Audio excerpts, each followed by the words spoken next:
I just spent 5 minutes of my time reviewing a game. I just completely was lost in the computer because I think it froze. But at least now you don't have to listen to my washing machine. It sounds like it's calming down a little bit now. So I'm going to start again. And I'm going to do a review, God, of Heavy Rain. I also want to clarify, I had a little conversation with a guy in my course, and he was trying to tell me that you've got an origami figure in each case. And I wasn't having any of it, and I was like, no, I didn't read that anyway, you're talking out your bum.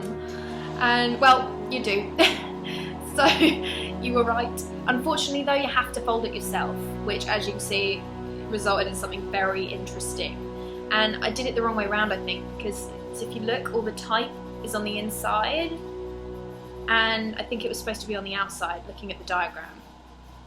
So I don't know, and I would attempt to fold it the other way, but I can't even make a paper aeroplane, so I don't think that's a good idea. I'm just going to leave it the way it is.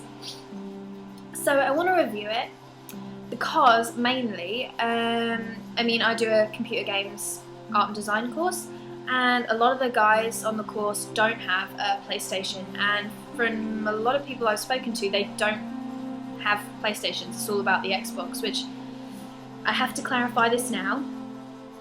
I'm not a fangirl of any size, shape or form. I don't pledge allegiance, you know, to any console. I own an Xbox and a PlayStation.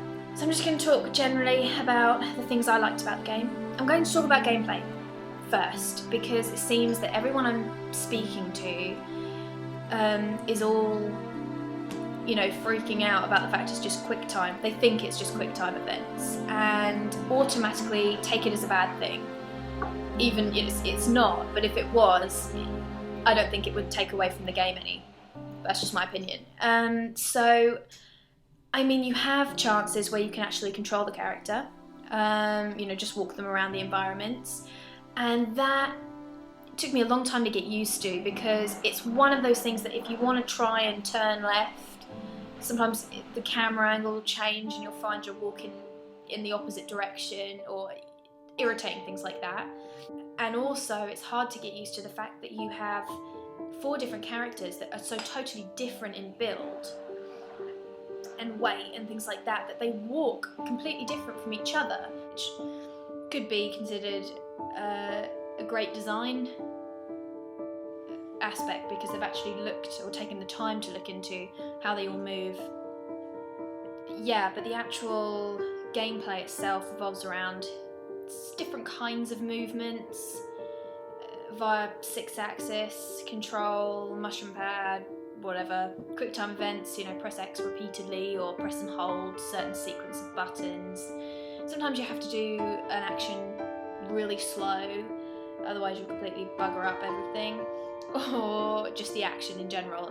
There's so much, and personally I think that benefits the story, because this way you're not limited to a set amount of actions. It's not just punch, kick, walk. It's your character is able to do anything. You can completely interact with the verse and everything that's going on around you. You can pick up a glass, you can lean against the wall, sit on the bed, do whatever you want. So onto story, very quickly. It's really brilliant. I think it's the best story I've ever, I mean, it's so, the depth of it is great. It's a detective thriller, whatever you want to call it, but I was guessing throughout the entire game. I was like, who the hell is the origami killer? I really need to know. And they always give you these little teasing little clues and stuff. It was brilliant. It was brilliantly executed. The characters themselves are incredibly deep. They all have flaws, which is great because flaws make us human. We're not perfect. It just created more of a believability because of it. So that was great. I found myself getting into the story so much when I got the ending. To anyone who's played the game, I got the so close ending. I was in tears. I actually bawled. And I think what really added to the suspension of disbelief was the fact that your characters had mortality. They could die. There was no game over screen. You don't respawn in 10 seconds after you die. That's it. story continues. Everyone's heard it, we've all read it in magazines. You don't realise though that when you're playing it, when you find yourself in a life or death situation, with that knowledge in the back of your mind, it suddenly makes the situation so much more pressured. It's all about fully immersing yourself in a game, and I don't think any game has quite done that like this. You know, I'm a fan of Uncharted because of the chemistry between the actors and the brilliant writing, but this is totally different. It's totally different because you don't feel like you're watching the characters. You don't feel like there's a screen separating you. You feel like you are the character. You're not just walking in their shoes. You are, well, them. So, story, I'd say if you like games or you play games for story, then Heavy Rain is for you, and you can't beat it in that aspect. Visuals are great. I mean, they just look fantastic. The character models themselves, you can see the pores, blotchy skin, stubble, all of it, you can see it, and it looks great.